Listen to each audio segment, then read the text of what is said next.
Bismillahirrahmanirrahim. Assalamualaikum warahmatullahi wabarakatuh. Alhamdulillah, wassalatu wassalamu ala rasulillah, wala hawla wala quwata illa billah.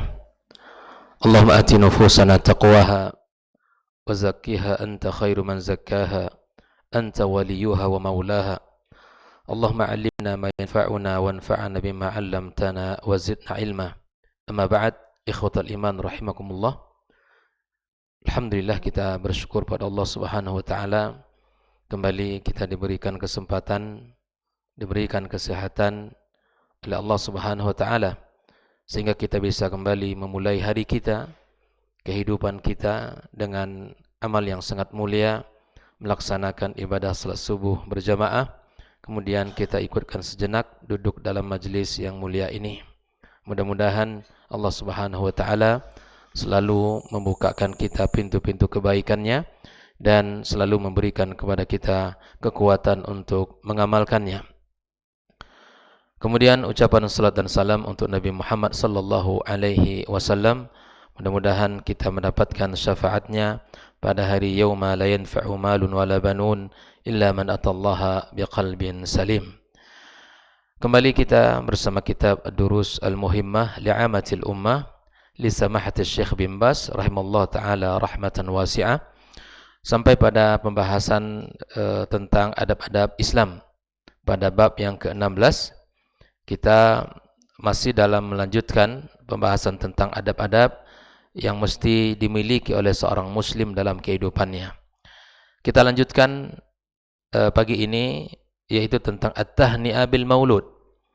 Di antara nikmat yang Allah berikan kepada hambanya, di mana Allah hadirkan buah hati di tengah keluarganya. Allah hadirkan anak bagi mereka yang sudah menikah.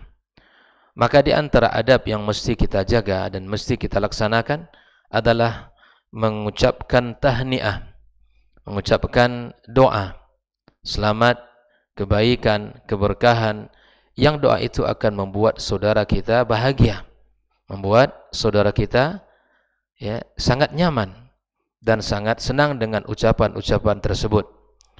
Oleh itu, Syekh Ahmad At-Tawayan mengatakan at-tahni'atu bil maulud minal adabil islamiyah.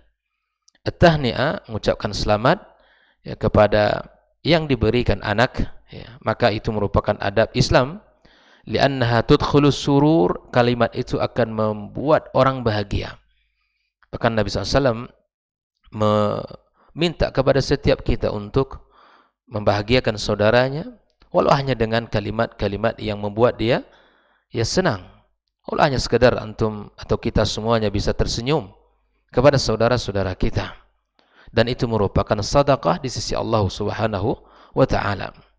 Wa kana an-nabiy sallallahu alaihi wasallam, Nabi yad'u lil mauludi bil khair wal barakah, mendoakan kebaikan, mendoakan keberkahan pada anak yang hadir, pada orang yang mendapatkan keturunan. Kama warada fi sahih Muslim. Dan ada doa dari Hasan al-Basri bahwa sesungguhnya allama rajulan at-tahni'a faqala, ini di antara doa yang diajarkan, burika laka fil mauhub, diberkahi atau diberkati bagi kamu pada anak yang direzekikan atau yang diberikan padamu. Wa syakartal wahib, semoga engkau bisa bersyukur kepada zat yang memberi, Allah Subhanahu wa taala. Wa balagha rusydah atau wa balagha asyuddah, sampai anak ini pada usia dewasa.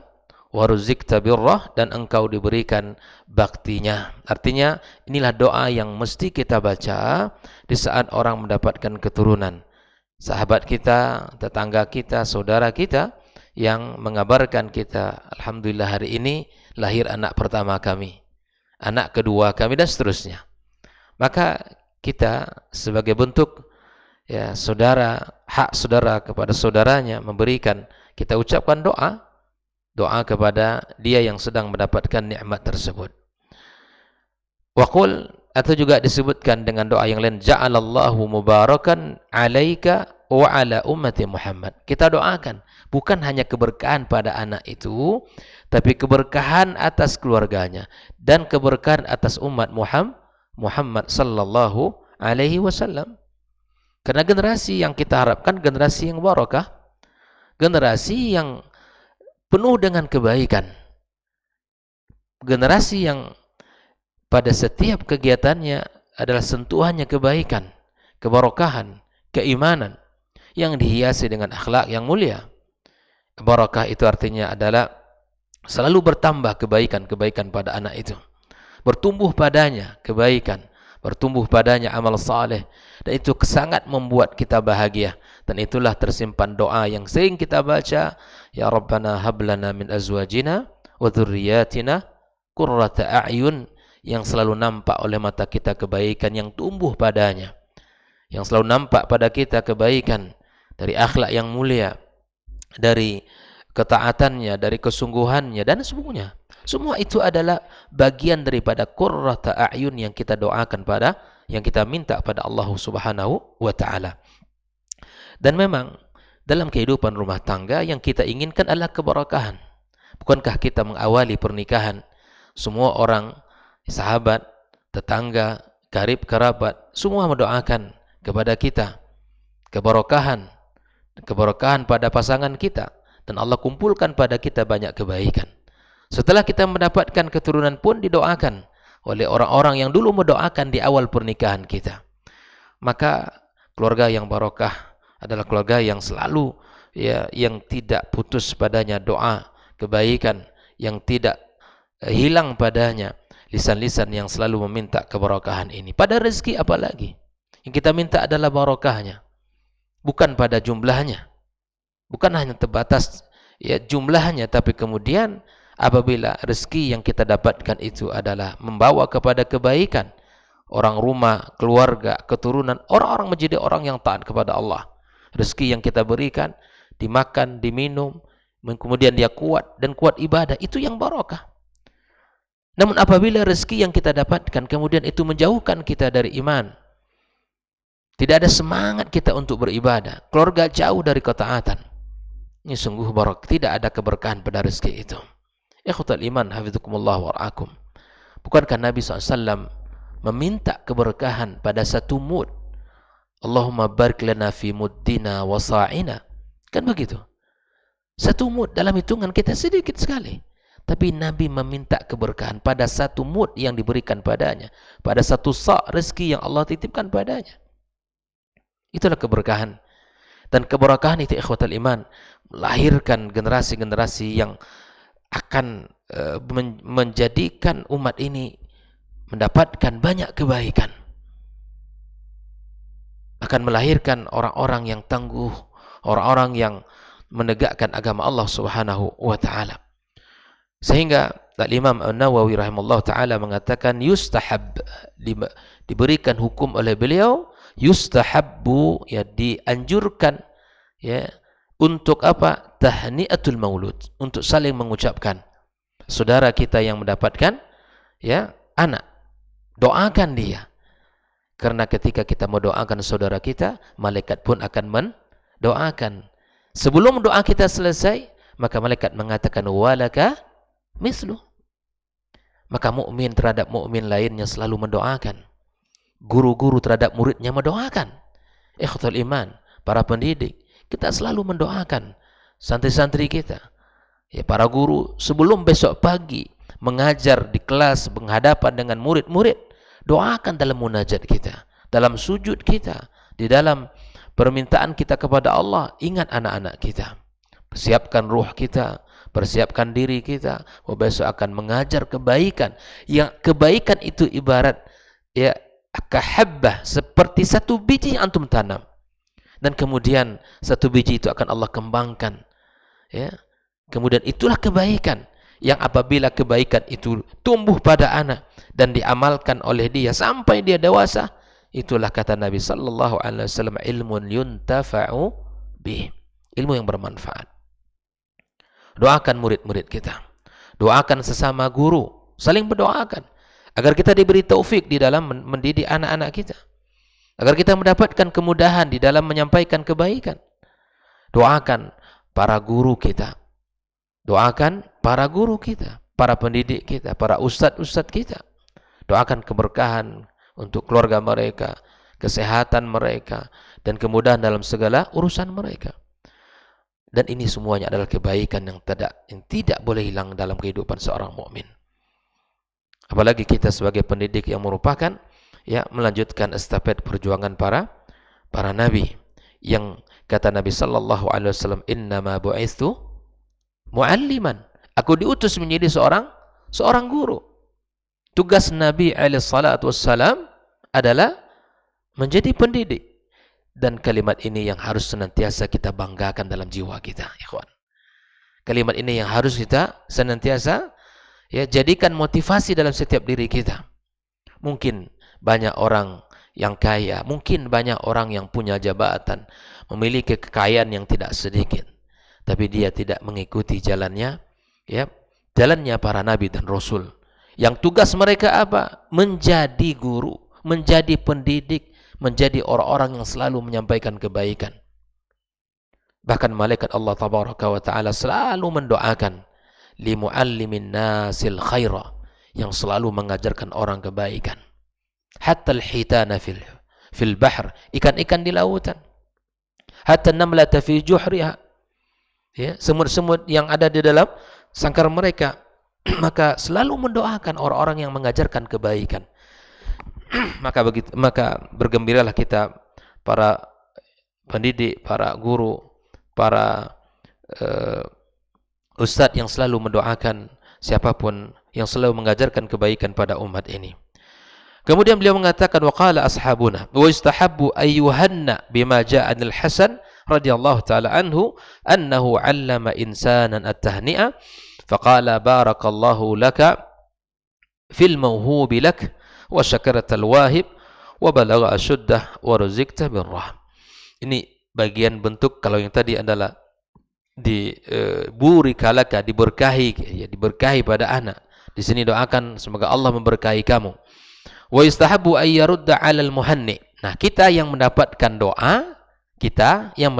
doa, maka dianjurkan untuk menjawab. Apa jawaban kita kepada yang mendoakan kita? Barakallahu laka.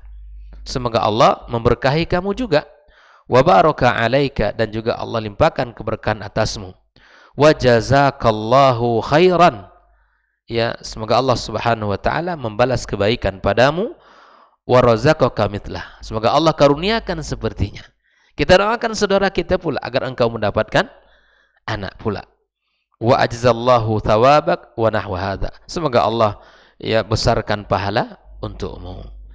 Intinya bahwa ketika seseorang mendoakan kepada kita, maka wajib untuk kita balas doa dia, atau dianjurkan untuk membalas doanya dengan mengatakan barakallahu lak, jazakallahu khairan, dan seterusnya. Taib. Kemudian di antara adab yang mesti dijaga dalam kehidupan, at-tabrik biz-zawaj. Ini seperti yang kita sampaikan tadi, itu mendoakan keberkahan bagi yang sudah berpasangan, yang saat menikah. Bima warada an du'ain Nabi sallallahu alaihi wasallam li Abdurrahman ibn Auf, ketika Abdurrahman ibn Auf menikah, beberapa hari tiba di kota Madinah, maka dia telah kelihatan bahagia, bersih, wangi. Kemudian didoakan oleh Nabi kita sallallahu alaihi wasallam, barakallahu laka. Akhrajal Bukhari. Kisahnya ma'ruf. Orang yang baru beberapa hari kemudian tiba di Madinah, tidak lama kemudian dia menikah dengan salah satu wanita Ansar. Kemudian Nabi SAW juga ketika ada seorang yang menikah, maka Nabi mengatakan, barakallahu laka wa baraka alaika wa jama'a bainakuma fi khair. Coba lihat ikhwatal iman, bahwa tidak ada yang didoakan kecuali keberkahan pada pasangan-pasangan itu. Tidak ada. Keberkahan yang Allah limpahkan, yang akan Allah berikan kepada mereka. Rawahul Hakim wal Baihaqi. Baik, kita lanjutkan. Di antara adab Islam adalah at-ta'ziyatu fil musab. Kita memberikan ta'ziyah kepada orang yang ditimpa musibah. Wa qala sallallahu alaihi wasallam dalam hadis yang dihasankan oleh Syekh Albani rahimallahu taala, Nabi mengatakan man aza akhahul mu'min fi musibah. Barang siapa yang memberikan takziah kepada saudaranya mukmin yang dalam kondisi musibah, kasahullahu hullatan khadara yukhbaru biha yaumal qiyamah. Maka Allah akan pasangkan padanya mahkota kehormatan, kemuliaan di hari kiamat, kemudian dia berbangga dengannya. Ini bukan orang yang dapat musibah, tetapi orang yang memberikan takziah, memberikan kata-kata yang membuat dia bahagia dan sabar. Kita yang tidak dapat musibah datang kepada saudara kita, memberikan kalimat yang bisa menyejukkan hatinya, yang bisa menenangkan jiwanya, yang bisa membuat dia bersabar dengan ujian itu. Bukan mereka, apalagi yang ditimpa musibah. Allah Subhanahu wa taala memberikan balasan tanpa batas. Innama yuwaffas sabiruna ajruhum bighairi hisab. Mereka yang ditimpa musibah tanpa batas pahalanya. Tidak ada batas. Tapi betul-betul Allah berikan kepada mereka ini ya pahala yang luar biasa. Ikhwatul iman, hafizakumullah wa ra'akum. Qila ya Rasulullah ma yukhbaru? Qala yughbat. Rawal Bukhari fi Tarikh Baghdad, bahwa dia akan membanggakan itu nanti di hari kiamat kelak. Maka rajinlah kalau saudaranya menceritakan kepadanya sesuatu, maka kuatkan dia. Ada orang ya, ketika disampaikan padanya sesuatu kondisi keadaan yang sangat sulit, dibawa bercanda saudara, jangan, tapi kuatkan, akhi, isbir, sabarlah, Allah akan memberikan kepada kamu pahala yang banyak. Allah pasti menginginkan kebaikan untukmu. Harus optimis kita kepada apapun yang menimpa kita. Harus selalu berusaha untuk bersabar. Bukankah Nabi SAW menyebutkan ya, ketika seorang mukmin itu ditimpa oleh kebaikan, kemudian dia bersyukur, kemudian ditimpa oleh keburukan, dia bersabar, itu adalah lebih baik baginya. Semuanya ibarat dua mata uang, tak boleh terpisah. Kesyukuran itu adalah lebih baik baginya ketika dapat nikmat, kemudian kesabaran itu lebih baik baginya ketika dapat ujian. Nabi mengatakan la yamlikuha illal mu'min. Yang memiliki itu hanya orang beriman. Yang tidak beriman tidak punya itu. Inilah hal yang sangat mahal bagi orang beriman itu. Tidak ada yang sia-sia. Cuman kacamata kita tidak bisa semua memandang itu kebaikan. Ini yang berbeda kita, orang beriman, memandang dengan orang yang tidak beriman. Orang beriman selalu memandang kebaikan. Tidak ada yang sia-sia di sisi Allah Subhanahu wa taala. Maka ikhwatul iman hafizakumullah, wa yu'azihim bima yadhunnu annahu yusallihim, membuat dia bahagia, tenang, wa yakuffu an huznihim, dan kalau silangkan, bantu untuk dia menghilangkan kesedihan, wa yahmiluhum 'ala ridha was sabar. Kita ajak saudara kita, sahabat kita, teman kita, ya sabar. Ya, kita ajak dia untuk bisa menerima bima yathbutu anhu sallallahu alaihi wasallam annahu kana yu'allimuhu wa yastahdiruhu. Kemudian Nabi SAW mengajarkan, kemudian mengucapkan kalimat yang luar biasa. Bima tayassara lahu minal kalam al-hasan. Apa saja? Doanya apa? Silakan apa saja.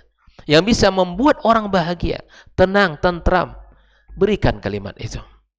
Alladhi yuhaqiqul ghard. Yang mewujudkan tujuan kita. Wala yukhalifus syara'. Kalimat itu syaratnya tidak boleh bertentangan dengan syariat. Seperti ucapan Nabi SAW ketika dia memberikan kalimat takziah untuk anaknya, inna lillahi ma akhadha wa lillahi ma a'ta. Sesungguhnya ya milik Allah lah apa yang dia ambil, dan sesungguhnya milik Allah lah apa yang diberi. Wa kullu syai'in 'indah ila ajalin musamma. Segala sesuatu telah tertulis di sisi Allah Subhanahu wa taala pada waktu yang telah ditentukan. Fal tasbir wal tahtasib. Ini doanya. Wal tasbir wal tahtasib. Fal tasbir wal tahtasib.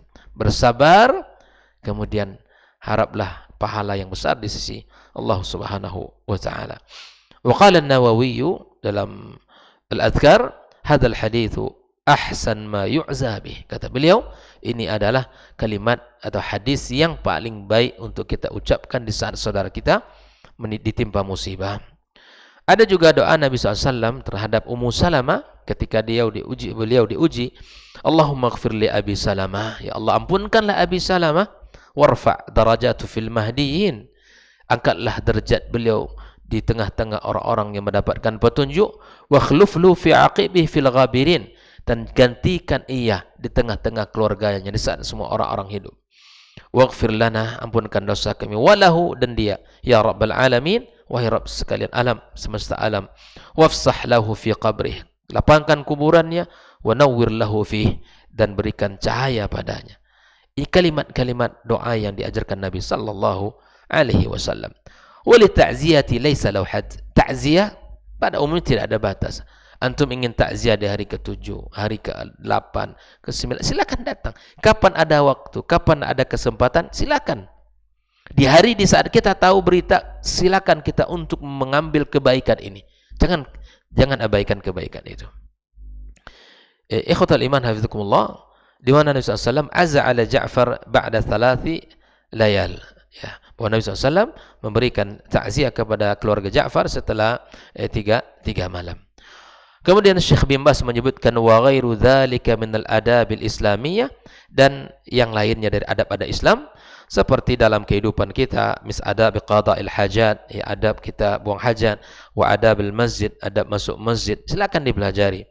Wa adab iyadatil marid, mengunjungi orang sakit, ya, mengunjungi orang sakit kita selalu kuatkan dia, kemudian doakan dia. Wa adabul majalis, adab dalam bermajlis, wa adab talibil ilmi, penuntut ilmu, wa adab al-mashi fi tariq, adab berjalan, wa adab ziarah, adab di ziarah, wa adab al-hadith, ketika bicara, wa ghairu dzalika min al-adab. Kemudian disebutkan adab berikutnya oleh beliau fil libs atau fil libas.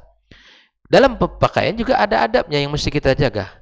Disebutkan oleh Syekh Ahmad At-Tawayan, faqala fayatajannab al-muslim min al-libasi ma harramahu Allah. Seorang muslim khususnya laki-laki, ya, ataupun perempuan, menghindari pakaian yang diharamkan Allah. Seperti apa? Al-harir, sutra, ya. Wal-zahab, memakai emas, ya. Ada mungkin baju terbuat dari emas, ya, atau lapisannya emas, atau baju sutra. Nih teman-teman, kita hati-hati, ya, bahwa ketika beli baju batik, mesti tanyakan, ini sutra atau bukan? Karena ini juga hal yang mesti kita fahami, ya. Mukmin yang baik tidak akan dia pakai, karena Nabi melarang, gitu kan? Wal fiddah, ya, perak.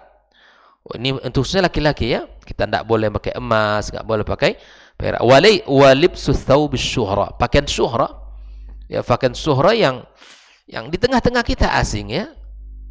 Ini akan mengundang wal khuyala wal malabis ad-dayyiqa, atau pakaian yang menimbulkan kesombongan, atau al malabis ad-dayyiqa, pakaian-pakaian yang sangat sempit sekali, baik laki-laki maupun perempuan. Sekarang bentuk-bentuk model banyak sekali, maka kita harus pilih. Mukmin dia tahu bagaimana cara berpakaian yang baik. Wasyaffafa, pakaian yang tipis, ya. Watasiful aurah, atau pakaian yang menyingkap aurat. Inilah diantara syarat pakaian wanita adalah disebut dengan 3 sin, sering kita sebut, ya. Syaffafa, tidak boleh syaffafa, tidak boleh dalam keadaan tipis, ya. Transparan, ya. Tidak boleh transparan. Yang tidak boleh dayyiqah, atau dia membentuk lekuk tubuh, ya, apapun. Hari ini Masya Allah, ya, dan kita mengeri sekali dalam bentuk-bentuk pakaian yang itu semua adalah menyingkap aurat. Bahkan yang seharusnya para kaum wanita, ya, legging itu kan pakaian dalam, ya, tapi kemudian itu dipakai di luar, waliyadzubillah. Nah, itu mengungkap aurat, ya. Atau mungkin dia pakai rok, tapi kemudian belahannya tinggi. Ini juga tidak benar. Apa sih tujuan kita berpakaian? Coba kita tanya, kan? Adalah menutup aurat. Apakah dengan tipis aurat kita tertutupi, ataukah dengan sempit, ataukah dengan cara belahan tadi? Dan untuk laki-laki, wa yatanajjabal isbal fi thiyab, kita hindari isbal dalam pakaian, gitu kan? Karena hadisnya sangat banyak, ya. Jangan diambil hanya hadis yang bicara saya tidak sombong. Sebab isbal itu karena tidak sombong, jangan. Karena banyak hadis yang dikaitkan Nabi bukannya sombong saja, ya. Banyak, seperti Abu Bakar itu sekarang dipakai oleh sebagian orang, ya. Ya, Abu Bakar di saat dia melorot, kemudian dia datang kepada Nabi SAW, Itu kan. Apakah saya termasuk isbal ya Rasul? Tidak, kata Nabi. Kamu tidak termasuk orang sombong. Yang menjamin Abu Bakar tidak sombong itu siapa? Nabi SAW. Antum siapa yang menjamin tidak sombong? Yang begitu. Fa'innahu arqa, lebih bersih kaki kita, lebih bersih pakaian kita. Apa sulitnya? Makanya antum lihat orang ya, fitrah dia tidak suka isbal. Antum lihat di saat dia sholat apa yang dilakukan? Iya, disingsingkan celananya. Ya, kenapa antum tidak lakukan itu sejak awal? Lakukan, bersih, nyaman, dan itu menunjukkan cinta kepada sunnah Nabi Sallallahu Alaihi Wasallam. Juga hanya sekadar kita ya tidak sombong saya. Kan hadis itu dikaitkan dengan kesombongan. Ikhwafillah. Umar mengatakan, irfa' thawbak, angkat celanamu. Ya, begitu. Apa sulitnya kita untuk? Bahkan antum cari hadis, ada hadis yang melarang isbal dalam sholat. Antum cari nanti hadisnya, bahwa melipat bukan isbal, melipat celana dalam sholat. Coba antum cari hadisnya dan itu dibahas oleh para ulama. Melipat celana dalam sholat. Dan antum lihat sendiri, banyak kita lihat. Ya, wudhu Pak Yogi ya, mau masuk masjid langsung digulung celananya. Kenapa tidak kita potong saja? Lebih bersih. Tapi kemudian perempuan baru, nggak boleh kebalikan. Ini kebalikan, perempuan tinggi, itu kan, laki-laki malah isbal, itu kan. Kok saya belum bisa Ustaz, minta kepada Allah pertolongan. Ya Allah, gitu ya. Minta kepada Allah pertolongan. Aku mencintai sunnah Nabi-Mu sallallahu alaihi wasallam. Maka itajannabul isbal fi thiyab. Fahuwa di sini disebut kalam tanfai kabiratu min kaba'iriz dzunub. Wa taltazimul mar'atul muslimah bihijabiha wa sitriha wa tajtanibut tashabbuh birrijal aw tashabbuh bil kafirat. Seorang wanita harus memakai hijab dengan baik, menutup baju pakaian dengan rapi, menghindari pakaian yang menyerupai kaum laki-laki, dan menghindari pakaian yang menyerupai al-kafir. Kita kalau belanja itu pasti kita punya, mukmin itu punya prinsip hidup dia. Pakaian dipakai pakaian yang disukai oleh agamanya. Terakhir wal khal'u wal inti'al. Maka Nabi SAW adab terakhir adalah di mana di saat memakai dan melepaskan sendal, ini juga ada adab yang mesti kita jaga. Karena Nabi SAW yu'jibuhu tayammun fi tana'ulihi.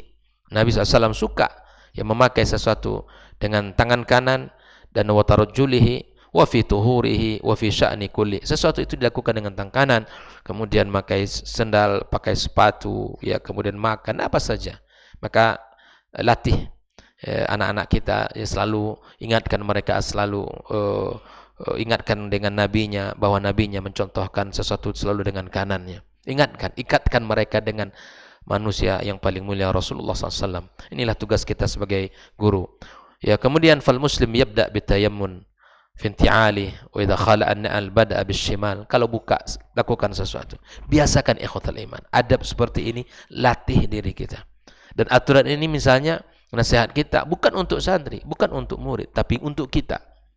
Kita sebagai guru contohkan, aplikasikan, murid mencontoh kita. Ya, makanya kenapa di Al-Fatih terus belajar ya, begitu intens di dalam menyiapkan guru begitu. Karena guru itu adalah qudwah. Guru itu adalah orang-orang yang akan memberikan banyak kebaikan. Bagaimana dia mungkin menyampaikan kebaikan kalau dia sendiri belum baik? Bagaimana dia akan menjadi penasehat untuk santrinya sementara dirinya lagi dalam kondisi kering, ya, imannya tidak subur dan tidak bertambah. Ikhwatul iman. Maka perlulah kita menseriusi diri untuk menjadi orang yang baik dalam mengajar. Maka Nabi mengatakan litakunal yumna awwaluhuma tanta'ilu wa akhiruhuma tanza. Pakailah memulailah dengan kaki kanan atau dengan tangan kanan, dan jadikan ketika melepas ya dengan kaki kiri ataupun dengan tangan kiri. Apa saja yang kita mulai dengan tangan kanan. Melepas baju, lepaskan mulai dengan tangan kiri. Begitu seterusnya sehingga kita menjadi orang-orang yang ittiba'un Nabi SAW, mencintai Nabi SAW sampai pada hal-hal yang kecil. Ikhwatul iman, para sahabat Nabi yang mulia, mereka bukan hanya pada bab ibadah, tapi pada bab-bab yang mubah sifatnya manusiawi diikuti. Mereka mengikuti Nabi kita sallallahu alaihi wasallam. Begitu cinta mereka pada Nabi sallallahu alaihi wasallam. Maka jangan hanya cinta kita kepada Nabi menjadi polesan bibir kita, yang mana kita cinta ke Nabi SAW, tapi kemudian aplikasi sunnah Nabi tidak hidup dalam diri kita, tidak lihat tumbuh dalam keseharian kita. Apa yang kita banggakan? Nabi SAW merindui kita, mendoakan kita selalu, tapi kemudian buktikan kecintaan Nabi kepada kita dengan mengikuti sunnahnya dan mengamalkan dalam keseharian kita. Barakallahu fikum. Mudah-mudahan Allah berkahi pertemuan kita. InsyaAllah akan kita lanjutkan pertemuan berikutnya pada Ad-Dars As-Sabi Asyar tentang At-Tahziru Minasyirki wa Anwa'il Ma'asi. Kita akan bahas tentang bahaya kesyirikan dan bentuk-bentuk kemaksiatan. Wassallallahu ala nabiyyina Muhammad wasallam. Wa subhanakallahumma bihamdika asyhadu an la ilaha illa anta astaghfiruka wa atubu ilaik. Wassalamualaikum warahmatullahi wabarakatuh.